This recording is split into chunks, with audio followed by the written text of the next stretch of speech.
السلام علیکم، ہمارا چینل سبسکرائب کریں اور بیل آئیکن پر کلک کریں۔ اعوذ باللہ السمیع العلیم من الشیطان الرجیم من حمزہ ونفخہ ونفثہ بسم اللہ الرحمن الرحیم لو اراد اللہ ان يتخذ ولدا لاصطفى مما يخلق ما يشاء سبحانه والله الواحد القهار خلق السماوات والأرض بالحق يكبر الليل على النهار ويكبر النهار على الليل وسخر الشمس والقمر كل يجري لأجل مسمى ألا هو العزيز الغفار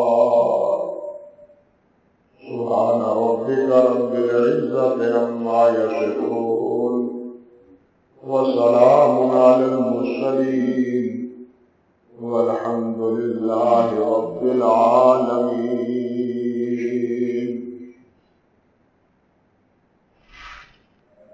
محترم معزز سامعین کرام، عزت مآب میری بہنوں، میری بیٹیوں، یہ سورۃ الزمر کی آیت نمبر 4 اور 5 خطبے کے دوران میں نے آپ کے سامنے تلاوت کی ہے۔ رمضان المبارک سے پہلے یاد ہوگا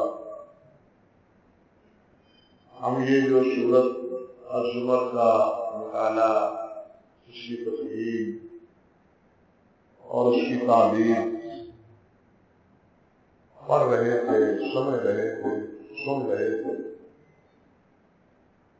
رمضان المبارک کے بعد آج سے اللہ رب العزت کی توفیق کے ساتھ وہیں سے بات کا آغاز کرتے ہیں جہاں پہلے اس کا اختتام ہو چکا ہے۔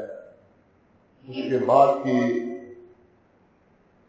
اللہ ذوالجلال والاکرام نے آیت میں کیا ارشاد فرمایا ہے اور آگے کیا عناوین اور مضامین ہیں، اس کی تفصیل انشاءاللہ آئندہ خطبات میں آپ کی خدمت میں پیش کرنے کی کوشش کروں گا انشاءاللہ۔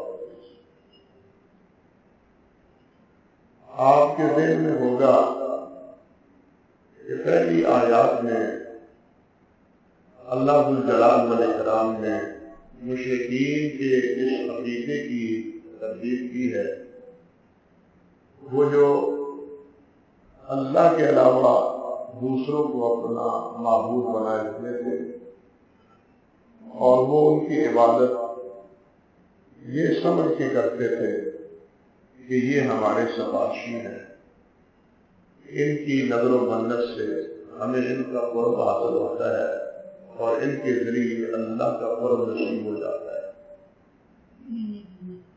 پہلی 3 آیات میں اللہ ذوالجلال والاکرام نے ان کے اس عقیدے کی تردید کی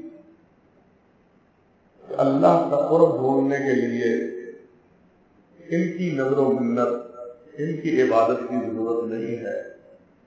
اللہ کا قرب ڈھونڈنے کے لیے اللہ کی عبادت کی ضرورت، اللہ کی بندگی کی ضرورت، اور اللہ کو راضی کرنے کے لیے ان وسائل اور ان وسیلوں کی کوئی گنجائش نہیں۔ اب یہ جو 4تھی آیت ہے، اس آیت میں ان کے دوسرے عقیدے کی تردید۔ دوسرا عقیدہ ان کا یہ تھا مشرکین کا کہ اللہ رب العزت کی اولاد ہے۔ مشرکین مکہ فرشتوں کو اللہ کی اولاد کہتے تھے، یہ فرشتے اللہ کی بیٹیاں ہیں، معاذ اللہ سے واسطہ۔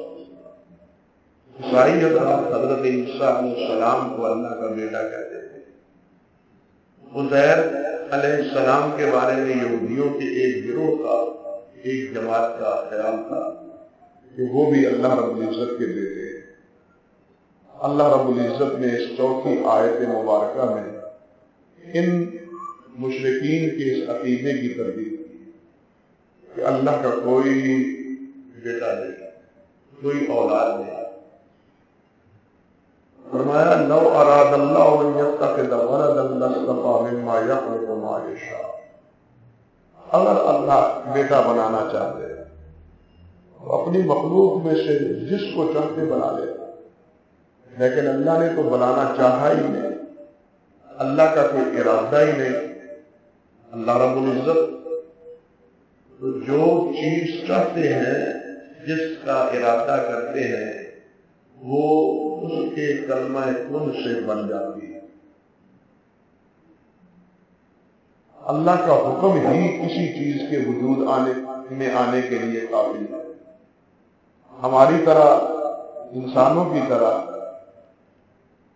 کسی کام کو سر انجام دینے کے لیے ہم کئی کوششیں، مواد اور اس کا مٹیریل اور اس کے لوازمات کو اکٹھے کرتے ہیں، پھر کہیں جا کے بڑی محنت اور مشقت سے وہ چیز وجود میں آتی ہے۔ لیکن اللہ سبحانہ و تعالیٰ کو اس قسم کی مٹیریل جمع کر کے رکھنے کی، محفوظ کرنے کی ضرورت نہیں ہے۔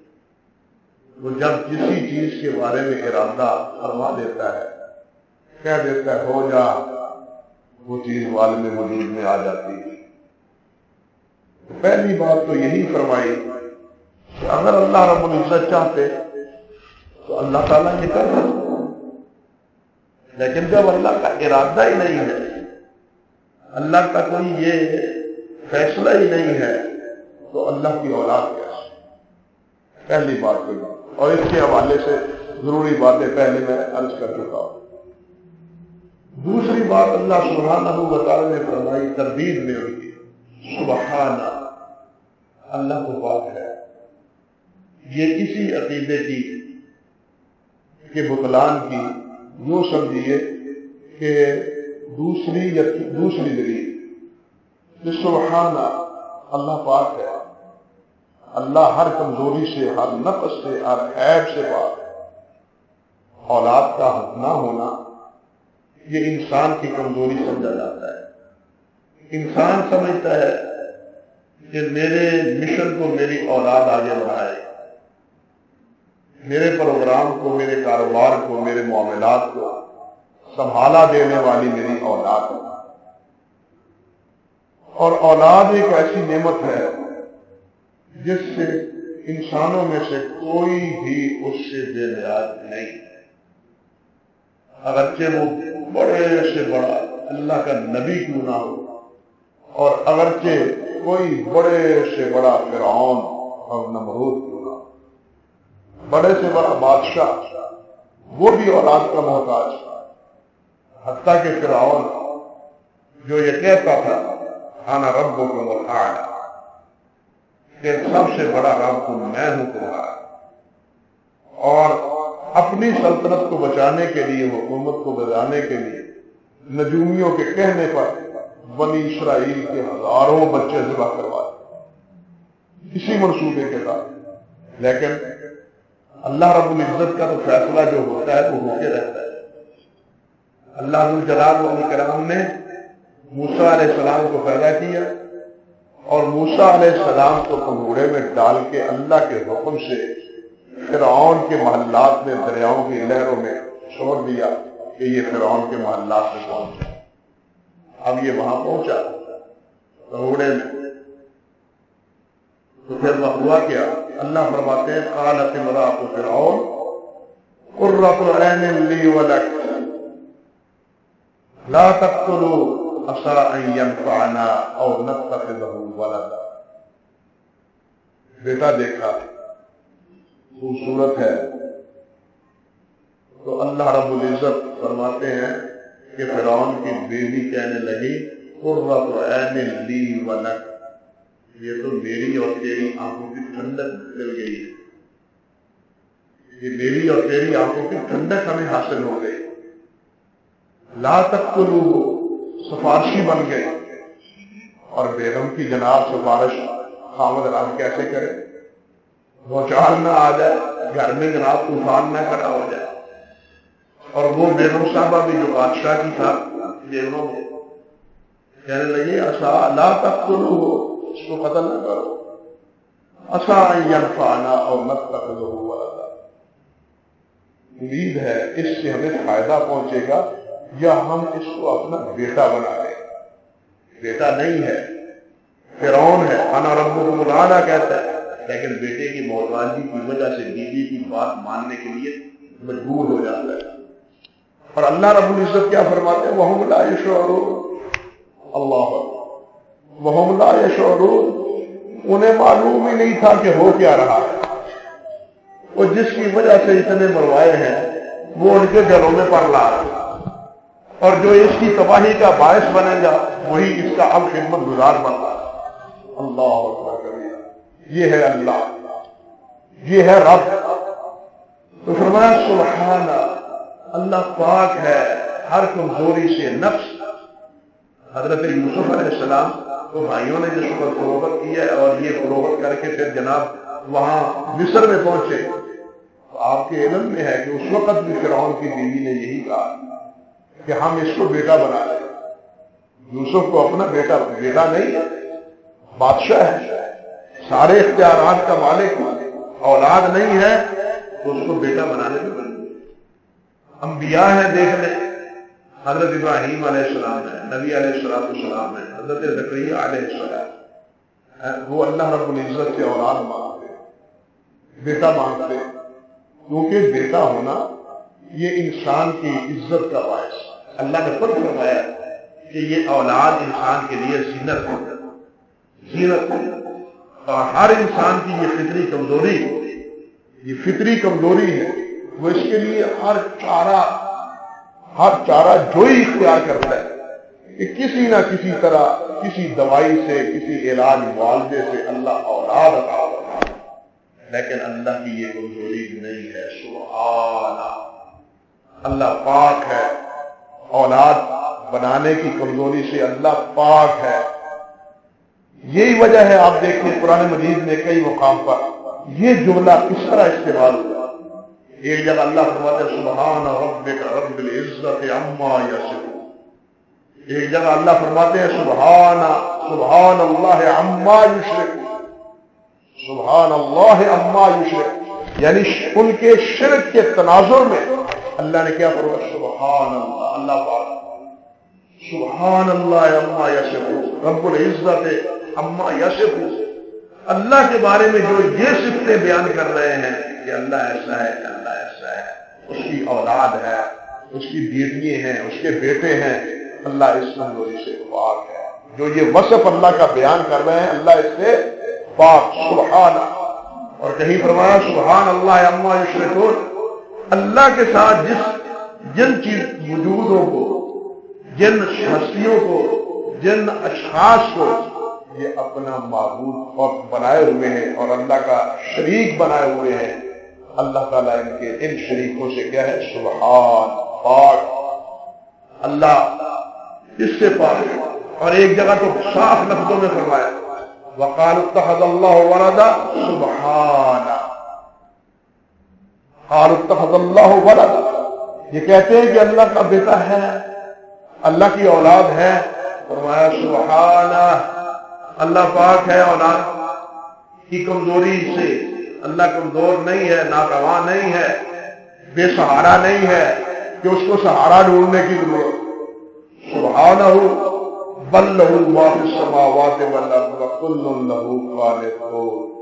تو تم بیٹے اولاد کہتے ہو، یہ زمین و آسمان کا پورا کنٹرول صرف اسی ایک کے ہاتھ میں ہے اور سب اس کے مطیع اور اس کے فرمانبردار. یہ ان سے روئے گریز کر ہی نہیں سکتا، انحراف ہو ہی نہیں سکتا ہے. اس لیے جن امیدوں کے سہارے یا جن تاثرات اور تصورات کے سہارے تم اللہ کے شریک بنائے ہوئے ہو، اللہ ذوالجلال ان شریکوں سے کیا ہے؟ پاک. ایک جگہ اللہ سبحانہ و تعالیٰ فرماتے ہیں وما ينبغي للرحمن ان يتخذ ولدا ان كل من في السماوات والارض الا آتي الرحمن عبدا. اللہ اکبر. فرمایا اللہ کے لیے یہ گنجائش ہی نہیں، مناسب ہی نہیں اللہ کہ اللہ کسی کو اپنی اولاد بنائے.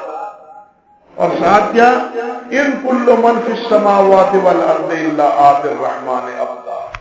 ایک دن آئے گا کہ یہ ساری انسان، سارے جن و انس، ساری انسان کائنات، فرشتے کیا، درندے کیا، چرندے کیا، پرندے کیا، سب اللہ رب العزت کے سامنے میدان محشر میں ایک غلام کی حیثیت سے جمع ہو. وہاں صرف انسانوں کا حشر نہیں ہوگا، جنوں کا حشر نہیں ہوگا، حیوانات کا بھی ہوگا. اور حیوانات کو بھی اس دن انصاف ملے گا. یوم الدین ہے، قیامت کا.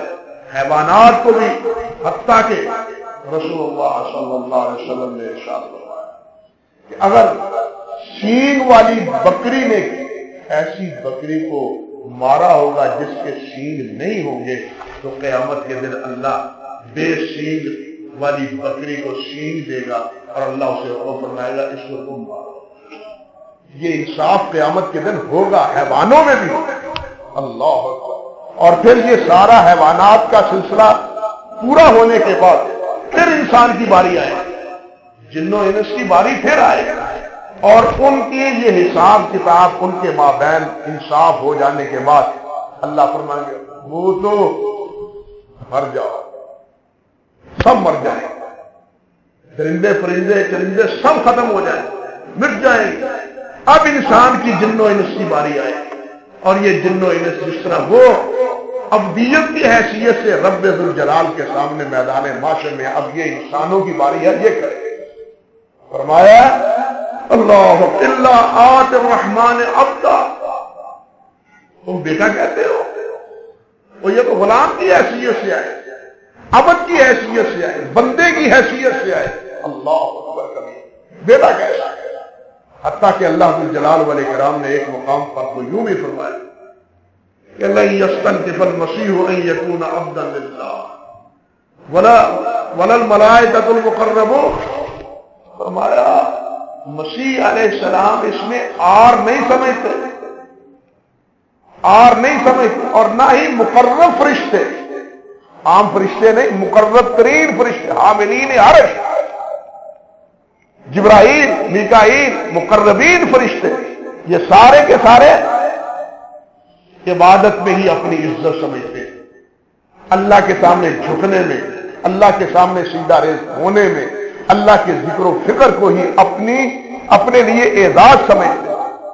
توہین نہیں سمجھتے، لیکن اور نہیں سمجھتے. یہ اسی انہوں نے گن گائیے، ہمارے ہاں ہے، ہم اس کے گن کیوں گائیں، ہم اس کے احسان مند کیوں ہوں. انسان کہتا ہے نا انسان کے بارے میں، لیکن اللہ کے بارے میں کوئی یہ بات کہنے کا مجاز نہیں. کوئی جاہل، اللہ کا منکر، اللہ کا باغی، مشرکین اور کفار، وہ تو یہ کہہ سکتے ہیں اور کہتے بھی ہوں گے، کہہ سکتے ہیں اور کہتے بھی ہوں گے. لیکن جو مقربین ہیں، جن کو اللہ کی عظمت کا پتہ ہے، جن کو اللہ کے جلال کا علم ہے، اور جن کو اللہ رب العزت کی کبریائی کا احساس ہے، وہ اللہ کو کے سامنے جھکنے میں ہی اپنی عزت سمجھتے، ہار نہیں سمجھتے، اس کو اپنے لیے عیب نہیں سمجھتے. اللہ اکبر. میرے بھائیوں، انبیاء بھی اور فرشتے بھی. اور سچی بات تو یہ ہے کہ اللہ کو صحیح طور پر اللہ رب العزت کو سمجھنے والے یا انبیاء ہیں یا فرشتے ہیں. ہم کو کیا شوق، ہم نے کیا دیکھا ہے، ہم کو تو یہی مخلوق نظر آتی ہے.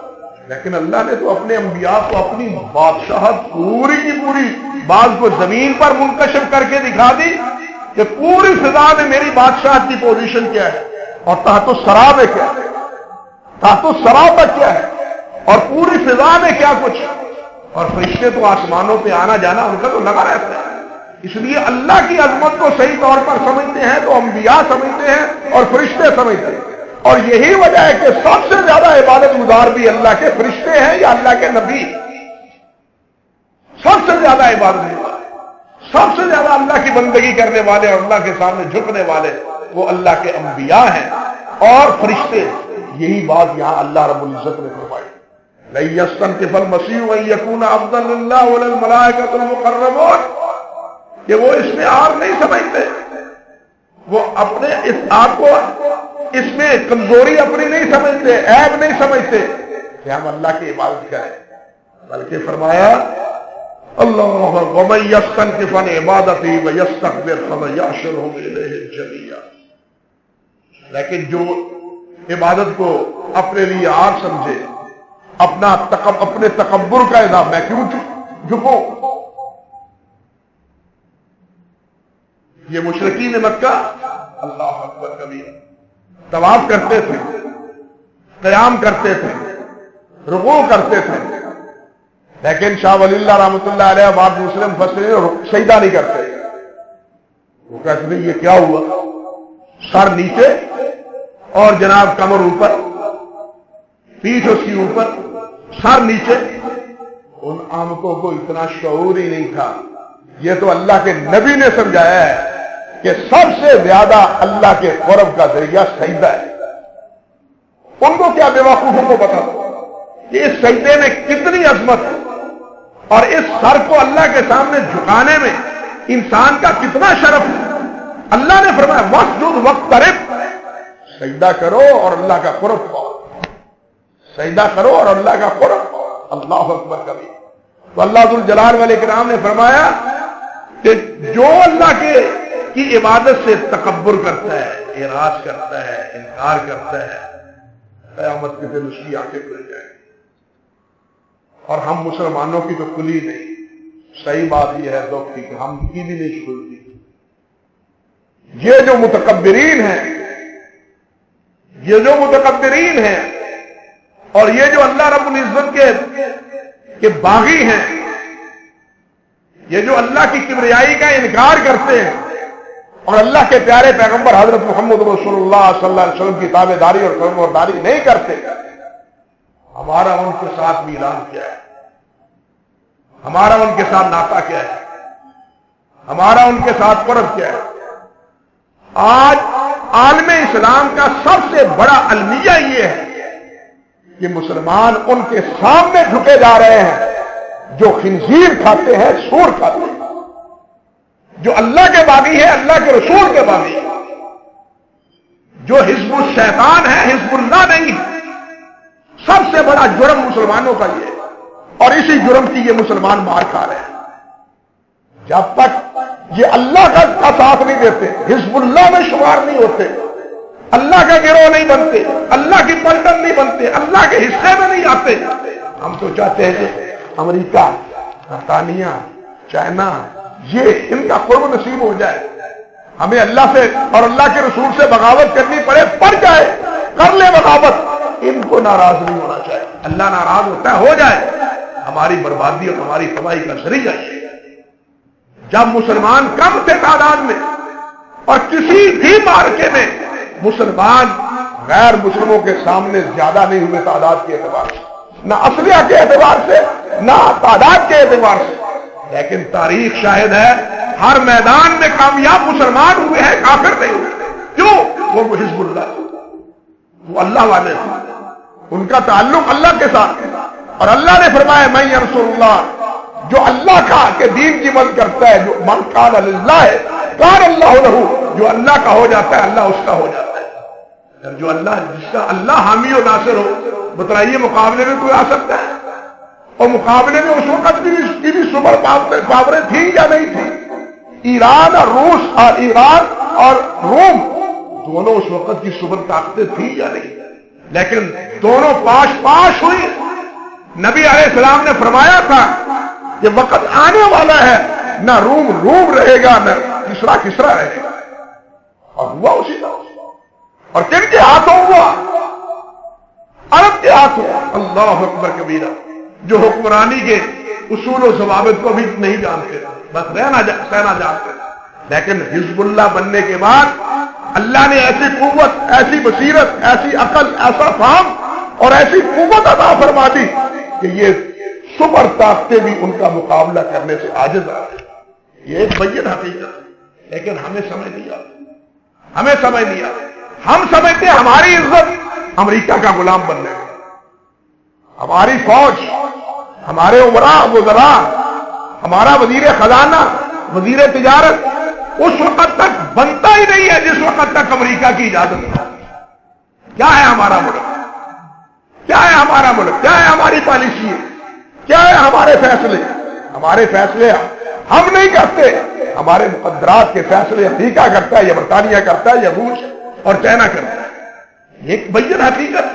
اور جب تک یہ روش ہم نہیں بدلیں گے، میں اللہ کی قسم کھا کے کہتا ہوں کہ اس وقت تک ہم عزت کی زندگی نہیں پائیں گے. ہم اس وقت تک زندگی عزت کی نہیں پائیں گے. اگر عزت کی اللہ کے ہاں زندگی پانی ہے یا دنیا میں پانی ہے، تو اس کی ایک ہی سبیل ہے، ایک ہی راہ ہے کہ ہم اللہ کی طرف رجوع کریں. ہم اللہ کے رسول کے ساتھ مخلص ہو جائیں، اللہ کے ساتھ مخلص ہو جائیں اور اللہ کے رسول کے ساتھ مخلص ہو جائیں. نہ ہم اللہ کے ساتھ مخلص ہیں، نہ اللہ کے رسول کے ساتھ مخلص. ہمارا المیہ یہ ہے. انا للہ و انا الیہ راجعون. تو خیر، عرض کر رہا تھا کہ اللہ ذوالجلال والاکرام نے فرمایا ہے کہ میں پاک، اللہ پاک ہے ہر عیب سے، ہر نقص، ہر کمزوری سے پاک. اس لیے نہ اس کی اولاد ہے، نہ اس کی بیوی ہے، نہ اس کے بیٹے ہیں، نہ اس کی بیوی بیٹیاں ہیں. اللہ اولاد کی کمزوری سے پاک. اللہ اکبر کبیر. دوسری دلیل هو اللہ الواحد. بیٹا کیسے؟ وہ اللہ تو واحد ایک ہے. بھائی اولاد باپ کی جنس ہوتی ہے. اولاد باپ کی کیا ہوتی ہے؟ جنس ہوتی ہے. نبی علیہ الصلوۃ والسلام نے فرمایا ہے حضرت سیدہ فاطمہ الزہرا رضی اللہ تعالی عنہا کے بارے میں کہ فاطمہ میرے دل کا ٹکڑا ہے. فاطمہ میرے دل کا کیا ہے؟ ٹکڑا ہے. جب فرشتہ چھوٹے بیٹے کو لے جاتا ہے، اللہ اکبر کبیرہ، اور اس کا روح اللہ کے ہاں لے کے حاضر ہوتا ہے، تو اللہ معلوم ہے کیا فرماتے ہیں؟ نبی علیہ السلام نے فرمایا، اللہ ذوالجلال فرماتے ہیں اخذت ثمرۃ فؤاد عبدی، میرے بندے کے دل کا ٹکڑا لے آیا ہے. میرے بندے کے دل کا ٹکڑا. اولاد ہمیشہ باپ کی ماں کی جنس سے ہوتی ہے، لیکن اللہ کی اولاد کیسے؟ اللہ کی تو کوئی اور جنس ہے ہی نہیں. جنس ہو تو اولاد ہو، جنس ہی نہیں ہے، اولاد کیسی؟ انسان کی جنس، جنوں کی جنس. بلکہ مخلوق میں سے اللہ ذوالجلال نے جن کے جوڑے بنائے ہیں، ہر چیز کے جوڑے بنائے ہیں اللہ نے. ہر چیز سے قرآن کہتا ہے. لیکن ایک بات عرض کرو کہ ہم اللہ کی اس فطرت کے خلاف جنگ بھی کرتے ہیں. ہم خچر پیدا کرتے ہیں، ہم خچر پیدا کرتے ہیں اپنی ضروریات کے لیے، لیکن خچر کی جنس آگے نہیں چلتی. بات سمجھے؟ خچر کی جنس آگے نہیں چلتی.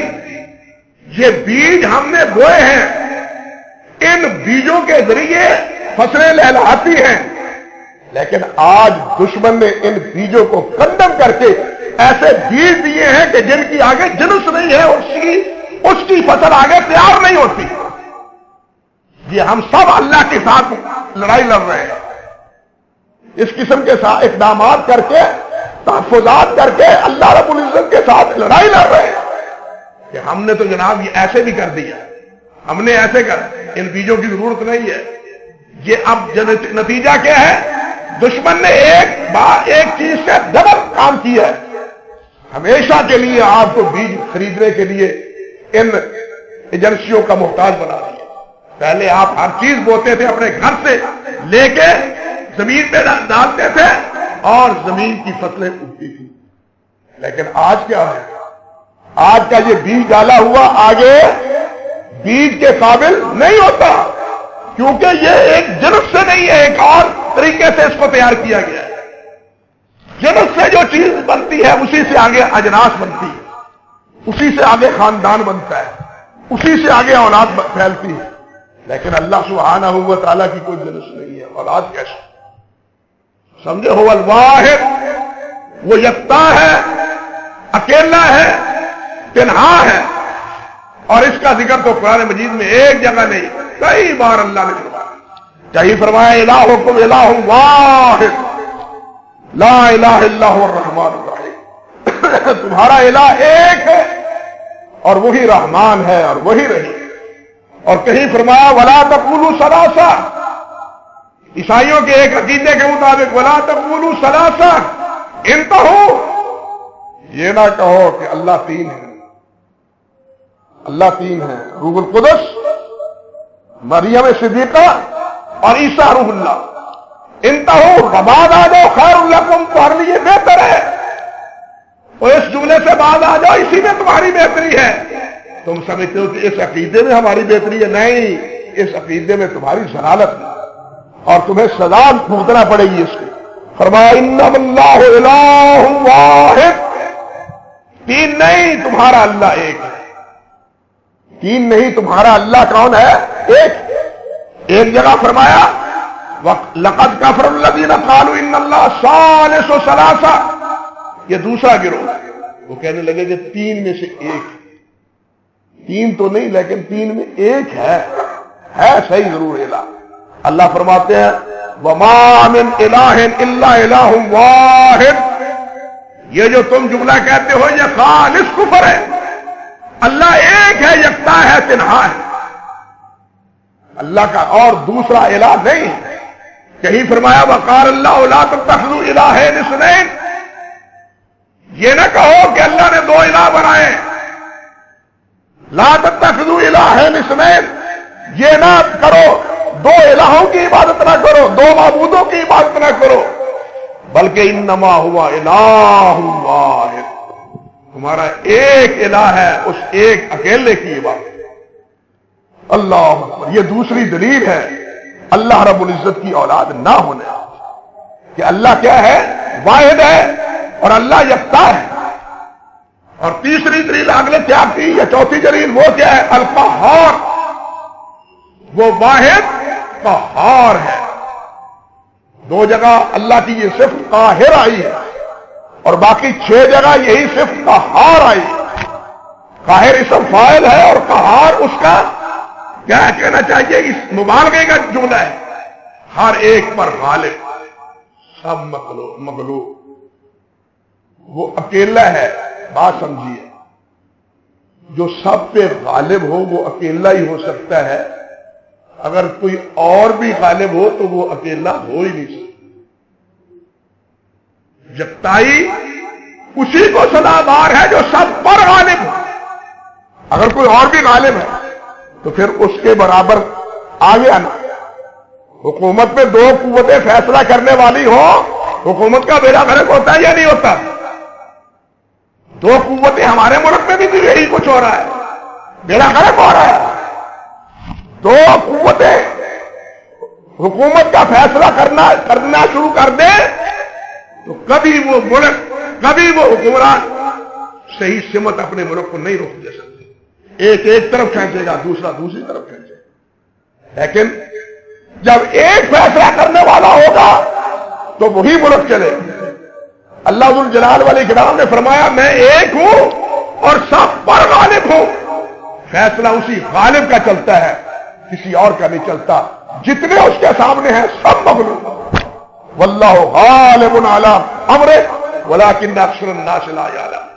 لیکن غالب سے قہار، قہاریت، غالب ہی نہیں بلکہ اللہ کے سامنے باقی سارے مجبور ماس، اللہ کے فیصلوں کے سامنے مجبور ہیں. اور یہ جملہ قرآن مجید میں 6 جگہ استعمال ہے. حضرت سیدنا یوسف علیہ السلام نے بھی فرمایا تھا ارباب متفرقون خیر ام اللہ الواحد القہار. آج کتنے ارباب کی تم عبادت کر رہے ہیں، کتنے معبود تم نے بنا رکھے ہیں. لیکن سن لو، یہ جتنے ہیں وہ بہتر ہیں یا جو سب پر غالب ہے وہ بہتر ہے؟ جن کو تم نے پوجا، جن کو رب بنایا، یہ مر چکے، مر کے مٹی میں دفن ہو چکے. اور دفن کرنے والا کون ہے؟ مٹی میں بھیجنے والا کون ہے؟ موت کے منہ میں لے جانے والا کون ہے؟ وہ قاہر ہے، وہ قاہر ہے، یہ سب مجبور ہے اس کے اس فیصلے کے سامنے۔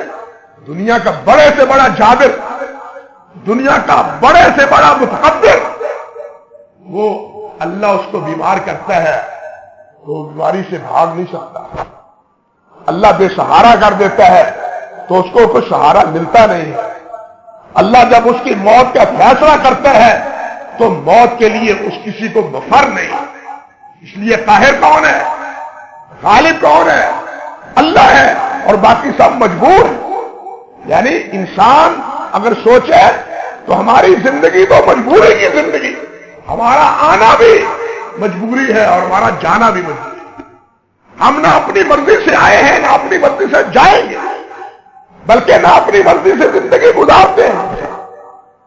اللہ وہ ہے، اللہ وہ ہے وَهُوَ الْقَاهِرُ فَوْقَ عِبَادِهِ، جو اپنے بندوں پر غالب ہے۔ اللہ رب العزت نے فرمایا ایک جگہ وَمَا تَشَاءُونَ إِلَّا أَن يَشَاءَ اللَّهُ، تمہاری کیا اوقات ہے اور تم تو ارادہ بھی نہیں کر سکتے، چاہ بھی نہیں سکتے جب تک تمہارے دلوں میں کوئی ارادہ اللہ پیدا نہ کرے۔ کسی کام کے ارادے کا ارادہ کرتے ہیں، ہم یہ کریں گے، ہم وہاں جائیں گے، ہم یہ منصوبہ بنائیں گے، اور اس منصوبے کا الہام کرنے والا وہ کون ہے؟ پیدا کرنے والا، دل میں تخیل پیدا کرنے والا وہ کون ہے؟ اللہ ہے۔ اگر یہ تخیل اللہ پیدا نہ کرے تو کوئی انسان چاہ بھی نہیں سکتا، پروگرام بنا ہی نہیں سکتا، منصوبہ چلا ہی نہیں سکتا۔ اس لیے جو کچھ ہے وہ اللہ رب العزت کی مشیت پر ہے۔ اللہ اکبر کبیرہ، اللہ اکبر کبیرہ۔ اور اللہ رب العزت نے دیکھیے نبی کریم صلی اللہ علیہ وسلم چچا کے لیے دعائیں کرتے تھے یا نہیں کرتے تھے؟ حتیٰ کہ آخری لمحے میں چچا میرے کلمے میں کان میں کلمہ پڑھ لو، قیامت کے دن اللہ کے ہاں گواہی کو دے سکو کہ میرے چچا نے کلمہ پڑھ لیا تھا جاتے ہوئے، لیکن چچا نے کیا کہا کہ میں اپنے باپ دادا کا دین نہیں چھوڑنا چاہتا، اور یہ ملامت لے کے جانا نہیں چاہتا کہ اس نے اپنے باپ دادا کا دین چھوڑ دی، محمد کے بھتیجے کے کہنے کے بعد اللہ نے ساری باتیں فرمائی، انک لا تہدی من احببت ولکن اللہ یہدی من یشاء۔ حضرت عباس، حافظ ابن کثیر نے ذکر کیا ہے، حضرت عباس رضی اللہ تعالی عنہ کی اولاد، یہ عبداللہ بن عباس، یہ فضل بن عباس فخر کیا کرتے ہیں، کہتے تھے نبی علیہ السلام نے دعوت دی ہے، کوشش کی ہے ابو طالب کے لیے، ہمارے باپ کے ساتھ وہ کوشش اور وہ دعوت نہیں، لیکن اللہ کے فضل سے میرا باپ بھی مسلمان ہے، ہم سب مسلمان ہیں۔ یہ فیصلے کس کے ہیں؟ چاہتے نبی علیہ السلام کی تھی، لیکن چاہت کس کی غالب ہے؟ اللہ کی غالب، فیصلہ اللہ رب العزت کا غالب، اس لیے کہ قہار وہی ہے۔ اسی طرح اللہ سبحانہ و تعالیٰ نے ایک جگہ فرمایا یہب لمن یشاء اناث ویہب لمن یشاء الذکور، جس کو اللہ چاہتا ہے بیٹے، جس کو چاہتا ہے بیٹیاں، جس کو چاہتا ہے باز کر دیتا ہے، جس کو چاہتا ہے بیٹے اور بیٹیاں عطا فرماتا ہے۔ یہ سارے فیصلے کرنے والا کون ہے؟ ہم تو دعائی کر سکتے ہیں، ہم تو دعائی التجائی الہا سے کہہ سکتے ہیں کہ اللہ بیٹا دے، اولاد دے، لیکن فیصلہ کس کا ہے؟ چاہت کس کی ہے؟ وہ اللہ رب العزت کی، اور اللہ رب العزت وہ ہے اللہ اکبر ان هذه تذکرہ فمن شاء اتخذ الى ربه سبیلا وما تشاءون الا ان یشاء اللہ۔ سورۃ دہر جمعے کے روز آپ سنتے ہیں نا صبح کی نماز میں، اس کی آخری آیات اللہ فرماتے ہیں ان هذه تذکرہ، یہ قرآن ہماری نصیحت ہے، یہ سورت ہماری نصیحت ہے، تمہارے لیے ایک سبق ہے۔ فمن شاء اتخذ الى ربه سبیلا، جو انسان چاہتا ہے اپنے رب کے طرف اپنا ایک راستہ بنا لے۔ وما تشاءون الا ان یشاء اللہ، لیکن یہ سن لو تم بنا نہیں سکتے جب تک اللہ نہ بنائے، تم راستہ بنا نہیں سکتے جب تک اللہ نہ بنائے۔ حضرت عمر بن عبدالعزیز رحمۃ اللہ علیہ، ان کے پاس قدری آئے. قدری وہ تھے، خوارج بھی تقدیر کا انکار کرتے. قدری وہ تھے جو تقدیر نہیں ہے جی، ایسے باتیں بنائی ہوئی ہیں. یہ سارے عالم وجود میں آنے والے حوادثات پیدا ہوتے ہیں، انسان اس کے پر عمل کرتا ہے، کوئی تقدیر نہیں ہے. دلیل کیا؟ کہنے لگے قرآن میں آتا ہے انا ہدیناہ السبیل اما شاکرا و اما کفورا. ہم نے لوگوں کو ہدایت کی راہ دکھا دی، اب یہ چاہیں کفر اختیار کریں، اب یہ چاہیں ایمان اختیار کریں. یہ انسان کی چاہت پر رکھا ہے. قدری نے استدلال قرآن سے کیا. مسئلہ سمجھیے، جتنے بدعی فرقے ہیں وہ قرآن سے استدلال کرتے ہیں، لیکن قرآن مجید میں اس کا توڑ اور اس کا جواب بھی ہوتا ہے، اس سے ماس کرتے ہیں، اس کی پرواہ نہیں کرتے. اس شیطان نے جو دماغ میں بٹھا رکھا ہے بس اسی کو بیٹھا رہنے دینا چاہتے ہیں، اس سے ظاہر سوچنے کی اقدامات ہی نہیں کرتے. حضرت عمر بن عبدالعزیز رحمۃ اللہ علیہ نے فرمایا آگے بھی پڑھو. تو یہ تو پڑھتے ہو، اس صورت کو آگے بھی پڑھو. اللہ ذوالجلال نے فرمایا اس کے اختتام پر کہ فمن شاء اتخذ الى ربہ سبیلا وما تشاءون الا ان یشاء اللہ. اس وقت تک تم کوئی راستہ اختیار نہیں کر سکتے جب تک اللہ نہ چاہے. فرمایا ان اللہ کان علیما حکیما. اور یہ بھی یاد رکھو کہ اللہ کا فیصلہ علم پر اور حکمت پر. اللہ جس کو ہدایت دیتا ہے اس کے علم میں ہے کہ یہ ہدایت کے قابل ہے اور اس کی حکمت کے موافق ہے. فرمایا یدخل من یشاء فی رحمتہ والظالمین اعد لهم عذابا الیما. فیصلہ سن لو، جو میرا بنے گا میں اس کو اپنی رحمتوں میں رکھوں گا، اور جو میرا نہیں بنے گا اس کے لیے دردناک عذاب. فیصلہ بھی سنا دیا اور اپنا اختیار بھی بتلا دیا اور اختیار کی حکمت بھی بتلا دی کہ یہ میرا اختیار علم پر مبنی ہے. میں جانتا ہوں کون کس کیٹیگری کا ہے، میں جانتا ہوں اس کی پوزیشن اور اس کی کیفیت کیا ہے، میں سمجھتا ہوں. اور میرا فیصلہ وہ سراسر حکمت اور دانائی پر مبنی ہے، حماقت پر معاذ اللہ ثم استغفر اللہ مبنی نہیں. تو قہار وہ ہے جو چاہتا ہے کرتا ہے، بلکہ قہار وہ ہے لا یسأل عما یفعل وهم یسألون، جس سے کوئی پوچھنے والا نہیں، کوئی سب سے پوچھے. قہار وہ ہے جس سے کوئی پوچھنے والا نہیں، ہر ایک سے وہی پوچھے گا. قیامت کے دن اللہ رب العزت نے فرمایا نا قرآن مجید میں لمن الملک اليوم، آج بتلاؤ بادشاہت کس کی، آج غلبہ کس کا ہے. لمن الملک اليوم، سب خاموش، جبابرہ بھی، متکبرین بھی، سب بڑے بڑے، صلحاء بھی خاموش، انبیاء بھی خاموش. بولتے کیوں نہیں؟ لمن الملک اليوم، سناٹا طاری ہو، سب خاموش. جواب اللہ کی طرف سے آئے گا للہ الواحد القہار. ایک اللہ کی بادشاہت ہے جو سب پر غالب ہے. آج کوئی بول ہی نہیں سکتا، زبان کھول ہی نہیں سکتا جب تک اس کو زبان کھولنے کی اجازت نہ ہو. یہ ہے قہار. اور حدیث میں آتا ہے اللہ تعالیٰ فرمائیں گے اے الجبارون، وہ جو دنیا میں کہتے تھے انا ربکم الاعلی، وہ آج کہاں ہیں؟ جو اپنے آپ کو معبود بنائے ہوئے تھے وہ اب کہاں ہیں؟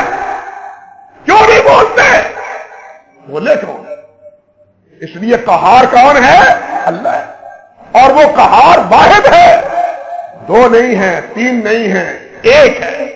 اگر دو یا تین ہو تو قہار رہتا ہی نہیں، واحد رہتا ہی نہیں. اس لیے ان دو صفات کا جہاں ذکر آیا اکٹھا ذکر آیا. واحد کا ذکر علیحدہ بھی ہے، لیکن قہار کا ذکر وہ واحد کے ساتھ آیا ہے. قہار کا ذکر کسی اور صفت کے ساتھ نہیں آیا. الواحد القہار، قہار وہی ہے جو اکیلا ہے. اللہ سبحانہ و تعالی ہمیں اپنی عظمت کو سمجھنے کی توفیق عطا فرمائے.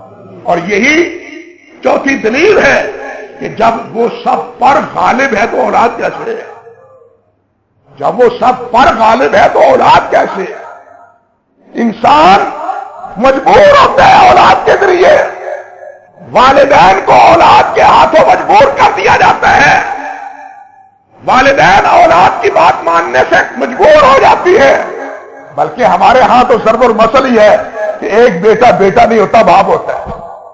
کیوں جی؟ ایک بیٹا بیٹا نہیں ہوتا باپ ہوتا ہے. وہ باپ سے وہ باتیں مروا لیتے ہیں جو باپ نہیں چاہتا، جو باپ نہیں چاہتا. یہ باپ کی کمزوری ہے، لیکن اللہ کی یہ کمزوری اللہ کا ہار ہے. بیٹا اس کا نہیں ہے، اس کو کوئی منوانے والا نہیں ہے. اسی لیے تو فرمایا قل الحمدللہ الذی لم یتخذ ولد. اس اللہ کا شکر ہے جس نے اولاد نہیں بنائی. ہمیں در در کی ٹھوکروں سے اللہ نے بچایا ہے تاکہ یہ بندہ، یہ مخلوق اللہ کے در کی رہے، دوسروں کے در کی ٹھوکریں نہ کھائے. لیکن انسان جب اللہ کی سی قہاریت اور اللہ رب العزت کی سی جباریت اس کا تصور کمزور پڑتا ہے تو پھر انسان کبھی کسی در پر جاتا ہے، کبھی کسی در پر جاتا ہے، جہاں سے خیر مل جائے، جہاں سے کچھ حاصل ہو جائے. یہ اس وقت کمزوری انسان میں پیدا ہوتی ہے. اللہ سبحانہ و تعالی ہمیں اپنی عظمت سے آگاہ کرے، اللہ ہمیں اپنی ذات سے وابستہ رکھے، اللہ ہمیں اپنی معرفت نصیب فرمائے، اللہ ہماری اپنی عظمت ہمارے سامنے عیاں فرمائے، اور اللہ ہمیں اپنا بندہ بنائے رکھے. اقول قولی ھذا استغفر اللہ لی ولکم ولسائر المسلمین.